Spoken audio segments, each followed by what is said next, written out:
Assalamualaikum warahmatullahi wabarakatuh. Pada 12 Mei 2022 telah berlakunya kuliah ataupun sesi penerangan yang disampaikan oleh penolong pengurus RHB Bank Ipoh, Encik Muhammad Fazlul Karim bin Muhammad Nasir, yang telah memberikan penerangan berkenaan cabaran dan juga evolusi pasaran wang di negara ini.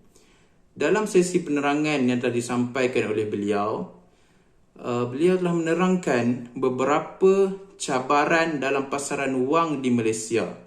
Antaranya yang dapat saya tangkap daripada sesi penerangan beliau tersebut adalah tentang ketersediaan dana dalam perjalanan ekonomi di negara ini. Pihak institusi keuangan, terutamanya perbankan yang menyediakan perkhidmatan bagi pasaran wang, menurut beliau perlulah sentiasa peka dan bersedia untuk memastikan aliran dana ataupun aliran tunai di pasaran sentiasa stabil dan mencukupi. Ini adalah cabaran yang pertama yang perlu dihadapi oleh pengurus institusi keuangan dalam pasaran wang. Seterusnya, Encik Muhammad Fazlul Karim juga menekankan dengan sangat dalam berkaitan cabaran dalam mengendalikan situasi inflasi dalam mengurus pasaran wang di Malaysia.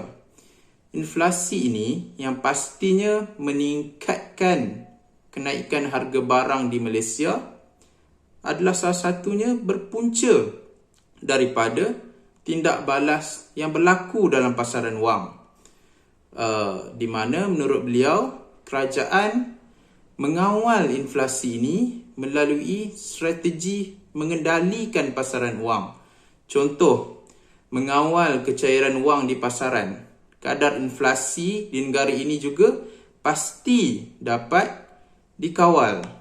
Okey, seterusnya, beliau turut berkongsi pengalaman yang cukup menarik di mana beliau menjelaskan situasi yang melibatkan keselamatan beliau sendiri, di mana berlakunya rompakan bank di institusi perbankan yang beliau menjalankan tugas.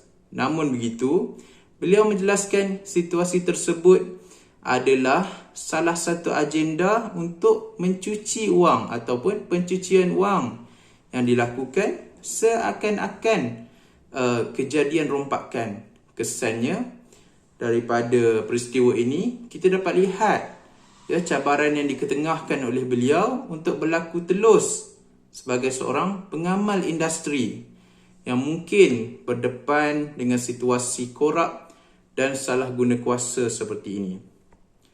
Okey, baiklah. Selain daripada cabaran, Encik Muhammad Fazlul Karim juga menerangkan tentang evolusi yang berlaku dalam pasaran wang, terutamanya industri perbankan. Antaranya, perubahan teknologi yang sangat pantas dalam prosedur pemindahan wang di institusi perbankan. Beliau menjelaskan sebelum ini di institusi perbankan proses pemindahan wang memerlukan prosedur-prosedur yang agak panjang, di mana perlu mengisi borang, perlu berlakunya proses perpindahan di kaunter dan sebagainya. Namun dengan majunya era teknologi pada hari ini, semua itu dapat kita jalankan hanya melalui gadget kita sendiri, di telefon bimbit kita sendiri, melalui aplikasi yang dinamakan Do It Now. Okey, itu yang pertama. Seterusnya, evolusi yang kedua adalah sistem perbankan secara digital. Jika sebelum ini, kebanyakan perkara yang kita lakukan, sebagai contoh transaksi kewangan, pinjaman dan sebagainya, perlu melalui aktiviti perbankan secara fizikal. Namun pada hari ini kita boleh menggunakan digital bank di negara kita.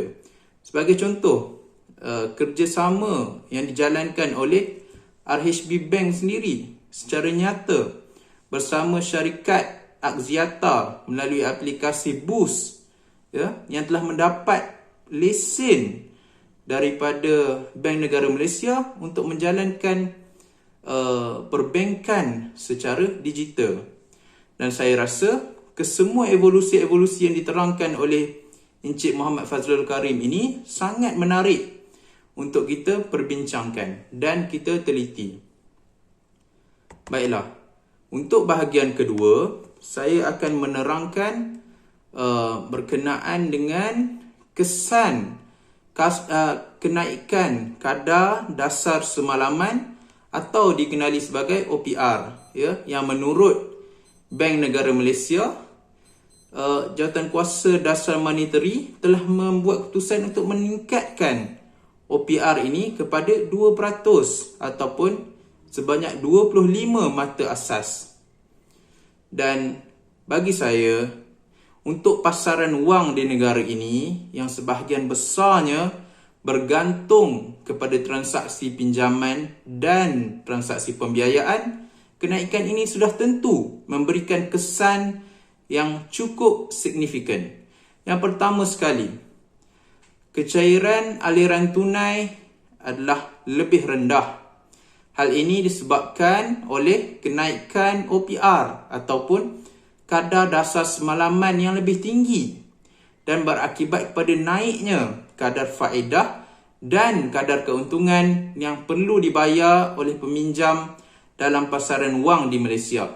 Oleh itu, aliran tunai yang dimiliki oleh peserta dalam pasaran wang ini akan menjadi lebih rendah dan kurang kecairannya kerana mereka perlu membayar dengan lebih banyak kepada pemberi pinjaman ataupun institusi-institusi keuangan ini. Saya bagi satu contoh. Pembiayaan modal kerja melalui kertas komersial sebagai contoh, untuk membayar hutang dan pelbagai lagi. Makanya jika OPR atau kadar dasar semalaman ini meningkat, jumlah hutang piutang yang perlu dibayar juga akan turut meningkat dan menjejaskan aliran tunai syarikat berkenaan, sekaligus mencatatkan dan merencatkan pasaran wang dan kecairan wang di pasaran akan semakin rendah.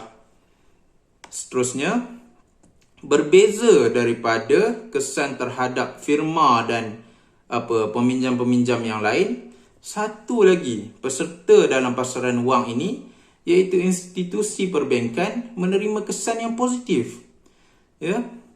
Institusi perbankan menerima keuntungan yang lebih baik lagi dengan meningkatnya kadar dasar semalaman ataupun overnight policy rate, iaitu OPR ini. Sebagai contoh, saya bagi gambaran. Pembiayaan atau pinjaman yang diberikan oleh institusi perbankan kepada peminjam pastinya akan memberikan pulangan yang lebih lumayan kepada mereka dengan meningkatnya jumlah pembayaran kadar faedah dan kadar keuntungan yang dibayar oleh peminjam. Secara tidak langsung, pasaran wang juga menerima kesan yang lebih sihat dan berkembang apabila pihak bank mampu memperoleh keuntungan yang lebih banyak. Kesimpulannya, kenaikan tingkat kadar dasar semalaman ini menjadi sebuah polemik yang positif kepada sesetengah pihak, namun turut menjadi sebuah polemik yang negatif kepada pihak yang lain.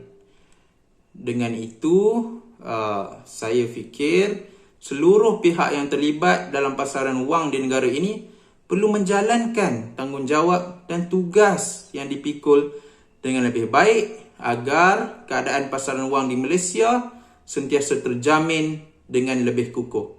Sekian daripada saya. Assalamualaikum warahmatullahi wabarakatuh.